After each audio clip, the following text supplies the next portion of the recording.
So today, we're going to dive into World War I. It's an incredible story of how simmering tensions and a web of alliances were set ablaze by a single fateful moment, spiraling into one of the deadliest conflicts in all of human history. And believe it or not, it might have all kicked off because of one tiny mistake. Yeah, it really boils down to this one question, and it sounds almost made up.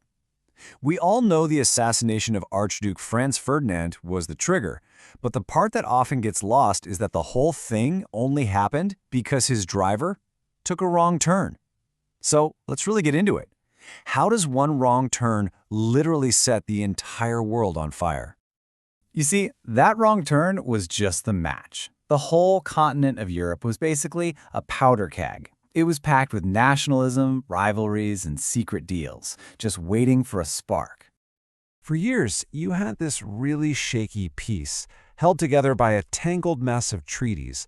But underneath all that, rivalries were simmering, especially in the Balkans, where all these nationalist feelings were bubbling up, threatening to just rip these old, massive empires apart at the seams. And here's the real problem. Europe had basically picked teams. You had two massive armed camps, the Allied powers and the Central powers. And this whole system of alliances meant that a fight between any two countries could act like a tripwire.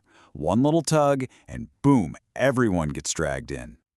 So, you've got the stage set, right? The continent is just on a knife's edge. All it needed was that one little spark. And that spark was lit on June 28, 1914, in the city of Sarajevo. So, Archduke Franz Ferdinand, the heir to the whole Austro-Hungarian throne, gets assassinated.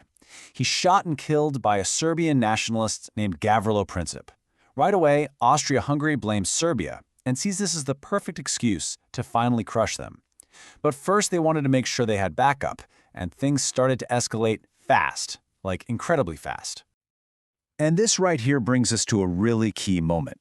The idea of carte blanche. It's French for blank check. On July 5th, Germany secretly gave this to Austria-Hungary, promising to back them up no matter what they did. This free secret promise was basically the green light Austria-Hungary needed. It gave them the confidence to issue this super harsh ultimatum to Serbia, one they knew would almost certainly lead to war. Okay, so Germany's got their back. Austria-Hungary makes its move. And just like everyone feared, that tripwire, it gets pulled. And then the dominoes start to fall, one after another. And it happens so fast, it's terrifying. And here it is. The first domino topples. Exactly 1 month after the assassination, Austria-Hungary officially declares war on Serbia. What was just a regional mess is now officially a war, and it's about to blow up into a full-blown continental catastrophe. Well, Russia saw itself as the big brother to Serbia, the protector of all Slavic people. So, of course, they couldn't just sit on the sidelines. They start mobilizing their gigantic army to defend their ally. And that just pours gasoline on the fire. So now, Germany's in a tough spot, right? They're looking at a war on two fronts, Russia in the east, France in the west. So they dust off their master plan, the super aggressive Schlieffen Plan. The idea was to quickly knock France out of the war. And to do that, they had to march right through neutral Belgium. I mean, that's a huge no-no, a massive violation of international agreements. And that invasion of Belgium, that was the last straw for Great Britain. They had a treaty to protect Belgium. Britain declares war on Germany. And just like that, within the first week of August, every major power in Europe is at war. The dominoes have all fallen. The Great War is on. And this war, oh man, this was going to be unlike anything anyone had ever seen before.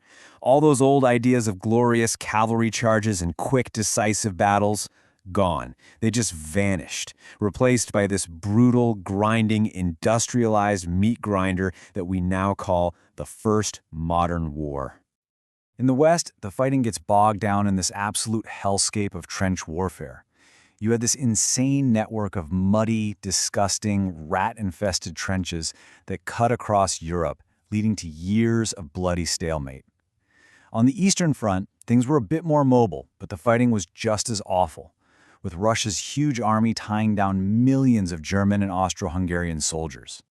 I mean, this was the first time that all the wonders of the Industrial Revolution were turned into weapons of mass destruction on a huge scale. The machine gun, it made running across open ground pure suicide. Then you had tanks, airplanes fighting in the sky, and terrifying new chemical weapons like mustard gas that turned the battlefield into an industrialized nightmare. And the price paid in human lives for all this new tech, it was just staggering. All told, an estimated 16 million people, soldiers and civilians, were killed. Nobody was prepared for this level of death. The world had never seen anything like it. But out of all that horror, some incredibly powerful art and poetry emerged, written right there in the trenches. This famous poem by a Canadian doctor named John McCrae perfectly captured the heartbreak and loss. And that's actually why the poppy became this powerful international symbol of remembering the fallen. Okay, so fast forward to 1917. This year is a huge turning point.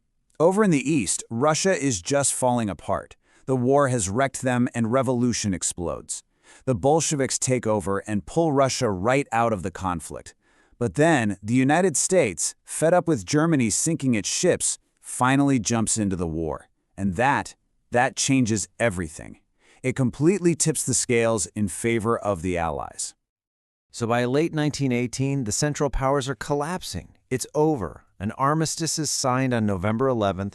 People started calling it the war to end all wars. Everyone hoped that nothing this terrible could ever happen again. But the peace treaty that came next, well, it was a mess. The whole thing was dictated by the Treaty of Versailles, and it wasn't the fair peace without victory some people had hoped for. No, this treaty was all about punishment, and it came down hard on Germany. They were forced to accept all the blame, pay insane amounts of money that destroyed their economy, give up tons of land, and basically dismantle their military. You can imagine how the German people felt. They were humiliated, they felt totally betrayed. And that feeling of being wronged created this deep, simmering anger that would basically poison German politics for the next 20 years. I mean, the war's legacy was just huge. It changed everything. 4 massive empires, gone. The maps of Europe and the Middle East were completely redrawn. It led to huge social changes, helped spread the deadly Spanish flu pandemic, and, maybe one silver lining, it led to the first international agreements to ban horrible things like chemical weapons. And that kind of brings us full circle, back to the dominoes. The Great War was supposed to be the war to end all wars, but the very peace treaty designed to prevent another one may have actually guaranteed it. So you have to ask, was the Treaty of Versailles, the thing that was supposed to end all wars, actually just the first domino to fall on the path to an even bigger one, World War II?